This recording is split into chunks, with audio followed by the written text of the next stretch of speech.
Estamos de vuelta en Punto y Contrapunto. Miguel Díaz-Canel ya está en México. El mandatario cubano llegó a nuestro país para participar en la reunión de la Comunidad de Estados Latinoamericanos y Caribeños, la CELAC, misma que se realiza el sábado próximo.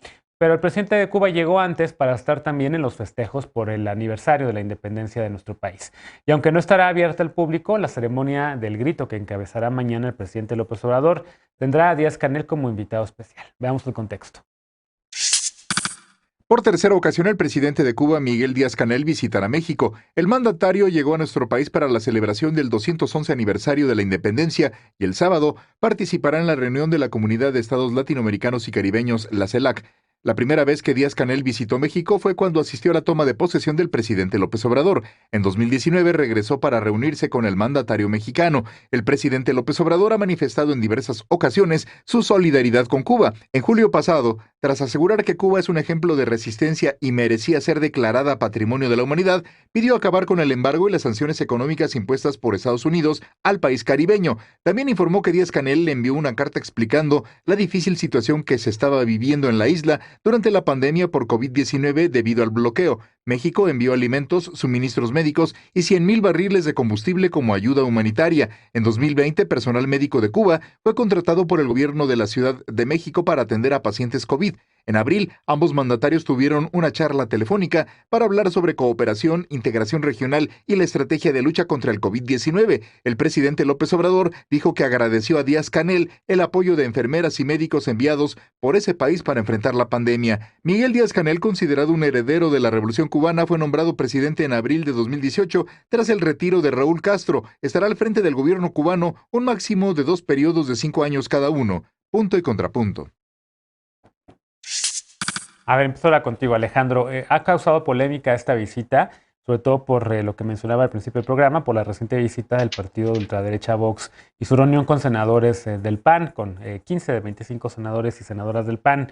¿Es lo mismo? Hay quien dice que nos debería también criticar la visita del presidente Díaz-Canel, que por qué quienes estamos en la izquierda no decimos nada de esta visita, que es un dictador, etcétera, etcétera. ¿Cómo lo ves? No solamente no es lo mismo, sino es algo absolutamente diferente. Esta es una visita de un jefe de Estado que representa a un país con el que México ha tenido relaciones diplomáticas históricas. Lo otro es la visita de una fuerza de extrema derecha al corazón del parlamentarismo en México, unas fuerzas que históricamente se han caracterizado por dinamitar a los parlamentos desde adentro utilizando los juegos democráticos. El comunismo y el fascismo se encuentran en las antípodas. Uno aspira al igualitarismo, el capitalismo a la competencia, el fascismo, en cambio, a la superioridad de una clase, de una estirpe, de una raza, de unas creencias. Es absolutamente distinto e incluso el capitalismo y el comunismo se aliaron en la Segunda Guerra Mundial para acabar con la amenaza fascista. Entonces, no veo semejanzas, sino veo solamente diferencias. Ha habido dictaduras fascistas, como en Alemania con Hitler y Italia con Mussolini, dictaduras capitalistas, como ha sido el caso de Pinochet en Chile, y dictaduras también comunistas, como ha sido el caso de Stalin. La ideología en este caso no es determinante para el modelo del régimen de gobierno. Y lo que sí es cierto es que México mantiene una posición amplia, abierta, incluyente en sus relaciones diplomáticas y tiene muy buenas relaciones con pueblos hermanos como es el de Cuba, pero también con el de Estados Unidos y con el de Rusia y con el de España, lo cual te da pues un margen amplio de maniobra y reafirma, digamos, tu soberanía y tu capacidad de autodeterminación. Aquí no solamente ha venido Díaz-Canel, también ha venido Kamala Harris, ha venido Pedro Sánchez, ha venido Alberto Fernández. Es un país abierto al mundo. Y hay que decir que en tiempos difíciles ellos nos han ayudado a nosotros con ayuda humanitaria, han traído médicos, etcétera, y nosotros también los hemos ayudado, por ejemplo, cuando hay desastres de carácter natural, etcétera. Y lo que sí llama mucho la atención de esta polémica es que ni siquiera en las horas más oscuras de nuestra diplomacia, ahí en los años de Fox, con el famosísimo comes y te vas, se pensaba en la exclusión de Cuba en México. Se decía, bueno, vienes, pero bajo estas condiciones. Y lo cual, esta polémica, que ya ni vengas, o sea, ya no vengas y no comas y te vas, sino ya ni vengas, te habla de un proceso gradual de cómo el panismo se está corriendo a la irrelevancia, se está marginando la irrelevancia de la extrema derecha no solamente tratando de romper relaciones diplomáticas con países históricamente hermanados como es México y Cuba, como es México y los países latinoamericanos, sino aliándose con fuerzas verdaderamente antiparlamentarias y antidemocráticas, como es el caso de Vox en España. Bien. En conclusión, me parece que son no solamente algo que ver, sino son las antinomias y un debate absolutamente forzado. Pili, ¿es un debate absolutamente forzado? ¿Son distintos los temas, como menciona Alejandro, o no? Mira, a mí me parece que hay que tener un poco de congruencia en el discurso. Hace unos días se armó un escándalo, como dice Alejandro, y ardieron las redes contra el PAN por firmar un documento con un partido de extrema derecha, como si eso hubiera significado adoptar los conceptos y principios de ese partido. Para empezar, Vox ex Vox y el PAN es el PAN. Somos partidos que podremos coincidir en algunas cosas, pero somos totalmente diferentes. Y ahora resulta que el gobierno de Morena invita al mandatario de un país que ha violado sistemáticamente los derechos humanos de los cubanos durante años. Díaz-Canel, quien fue recibido en México como un héroe nacional, representa lo peor de la política latinoamericana, que ha sumido a su pueblo en la extrema pobreza, que ha pisoteado el talento y la vitalidad de generaciones completas de jóvenes que se resignan a vivir sometidos por un gobierno represor que les ha robado la esperanza de una vida mejor. Yo los invito a que platiquen con los cubanos, con los ciudadanos cubanos, nuestros compañeros cubanos que vienen de Cuba y que les cuenten su experiencia. Ninguna lucha, ninguna causa, ninguna revolución justifica acabar con la vida de millones de seres humanos. Y eso es lo que ha ocurrido en Cuba. A mí me parece un verdadero despropósito que el gobierno de México sea un aliado de un gobierno como el cubano y que le dé la espalda a un pueblo lastimado por ese grupo que ha controlado vidas, riqueza y haciendas de todo un pueblo. El pueblo hermano de Cuba merece todo el apoyo de los mexicanos y eso se inicia por adoptar una postura firme de rechazo a las prácticas totalitarias, represoras y violentadoras de derechos humanos a manos de su gobierno. Por eso resulta inaceptable que el gobierno de México reciba en esos términos al presidente de Cuba. Si el pueblo de México enarbola los valores de la democracia, la libertad y el respeto a los derechos humanos, lo mínimo que esperaríamos de nuestro gobierno es una postura congruente y con ello y no avalarlo con esa actitud festiva mostrada ante la visita de Díaz-Canel. Bien, a ver, Jorge, ¿qué le contestas a Pili? ¿Cómo lo ves tú? ¿Dónde te ubicas? Pues para mí es una oportunidad para que México siga mostrando el liderazgo que puede tener en la región. O sea, entiendo y creo que sí valdría la pena preguntarle a la población en Cuba realmente qué opina del régimen, cuántas personas sí están de acuerdo con cómo se están llevando las situaciones en ese país y cuántas personas realmente se oponen, ¿no? Porque hay que recordar que Fidel Castro tenía mucho apoyo en la opinión pública y hay que recordar también que Cuba ya no es lo que era hace 10, 20, 30 años, ¿no? O sea, una vez que se cedió el poder al hermano de Fidel, a Raúl Castro, y después de que terminó su administración, cuando ya se elige a Miguel Díaz-Canel, pues es mediante vías democráticas, ¿no? En el sistema parlamentario que tienen. Entonces, pues sí creo que es muy atrevido el tachar el régimen cubano como autoritario, violatorio de derechos humanos, etcétera, etcétera, cuando en realidad pues también ha sido un país que ha sido azotado por el sistema internacional, por el bloqueo económico en Estados Unidos, por la falta de participación en espacios de toma de decisiones a nivel internacional.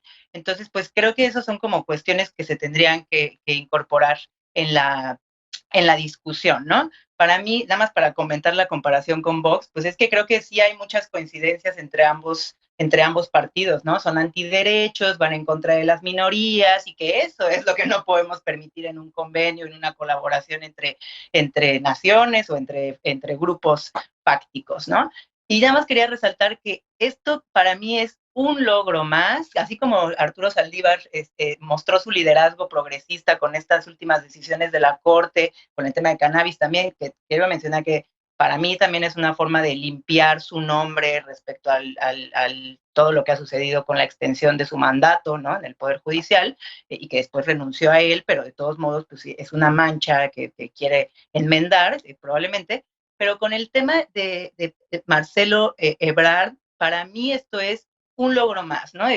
Después de las vacunas, después del ofrecer asilo político a Evo Morales, después del tema de los afganos refugiados en el país, la última reunión de alto nivel con Estados Unidos, en la que supuestamente nos fue muy bien, eso sigue afianzando el liderazgo que tenemos en la región y que ahora se va a posicionar aún mejor en esta reunión que va a haber de la CELAC, y que ya dijo Ebrard, van a estar hablando, o bueno, tal vez van a intentar asentar el hecho de reemplazar a la OEA, levantar el bloqueo económico. Entonces, pues, me parece que son cartas bien jugadas y que hay que también tener cuidado con las aseveraciones que se hacen respecto a los otros países. Y quería también citar a Genaro, que dice, pues esto Felipe Calderón ni en sus mejores sueños, ¿no? O sea, entonces, pues sí, un logro. Sí, Calderón tenía muchas ganas de tener una visita de Estado importante en Cuba, de restablecer la relación diplomática, y se lo encargó a la entonces canciller Patricia Espinosa, porque se había roto esa relación con Vicente Fox.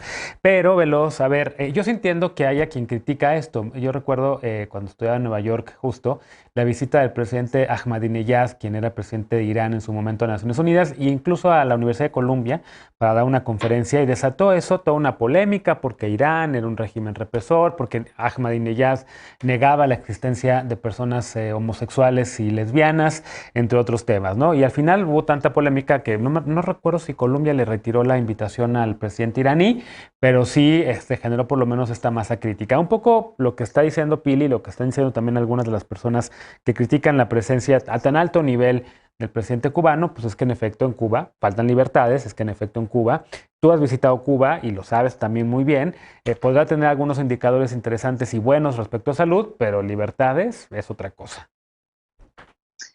Bueno, a ver, yo primero diría que no hay nada que me parezca tan deleznable, de poca credibilidad, lamentable, incluso lastimoso. Me da una suerte de lástima y de vergüenza que el PAN no sea un partido que pueda sostener sus posturas. Digo, es mucho más vergonzoso sostenerte, no quitarte de encima porque no te conviene políticamente un acuerdo que firmaste, que celebraron en sus redes sociales, del que formaron parte 15 de sus senadores y senadoras, y que hoy ya no les conviene. Qué feo que tengamos una oposición que no sea capaz de sostenerse. Mínimo como Vox, somos de ultraderecha, estamos en contra de las libertades y aquí nos vamos a sostener, pero el PAN ni eso. Y me parece triste que no puedan ser ni siquiera honestos con sus principios. Y eso es lo más peligroso del PAN. Y por eso siempre van a vivir en la oscuridad, así como sus organizaciones conservadoras como el Yunque y otras en oscuritas, sin decir, sin poner sobre la mesa sus posturas, jugando a ser liberales, a veces sí, a veces no. Y creo que eso es lo que nos deja la visita de Vox, que por primera vez una parte del PAN se desnudó como lo que es, un partido intolerante, un partido antiderechos, pero que luego ya no les conviene y entonces decidieron correr ahí a una persona que no tomaba decisiones, nada más para decir no estamos de acuerdo, después de que Felipe Calderón salió a regañarlos y decirles no, esto no es lo que hay que hacer. Por ese lado me parece lamentable. Ahora, comparar estas dos cosas pues es simplemente no entender absolutamente nada no solamente de diplomacia, sino de lo que son estos eventos donde vendrían, como por la razón por la que vino o viene el presidente de Cuba, donde vendrán también 33 representantes de otros países, entre presidentas y presidentes, y que creo que eso es no entender cómo funciona el Estado en ese sentido. No es lo mismo traer al representante de un partido que traer al presidente de un partido. Y yo voy a poner en contexto esto con el tema de El Salvador. Pues no estamos de acuerdo en el gobierno de El Salvador, donde ya no hay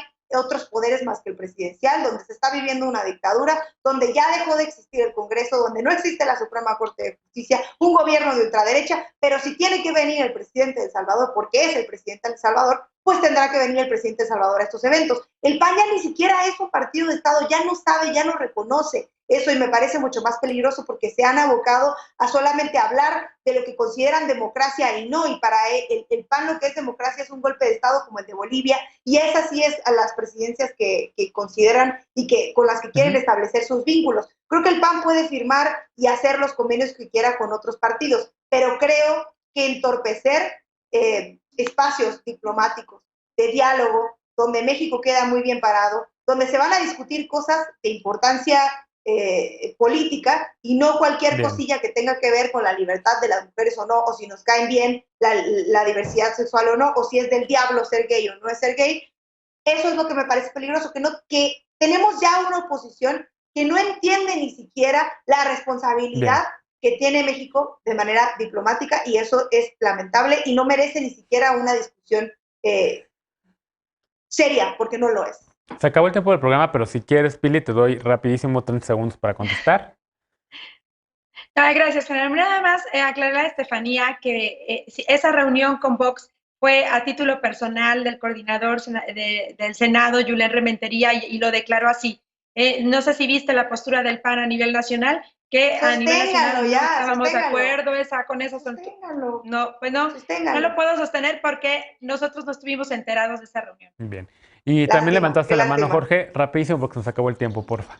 Sí, una mayoría significativa fue la que participó en esos espacios. Nada más quería decir, nadie está criticando a Israel, nadie está criticando relaciones diplomáticas con Israel por las violaciones a derechos humanos que incurre con Palestina. Entonces, para mí ese no es un argumento aceptable. Yo se los he criticado y también critico que en efecto el presidente de Cuba pues no garantice las libertades de su población, porque en efecto faltan libertades en Cuba y también yo he estado por allá. Hacemos una pausa y al regresar la paparrucha de esta noche, no te vayas.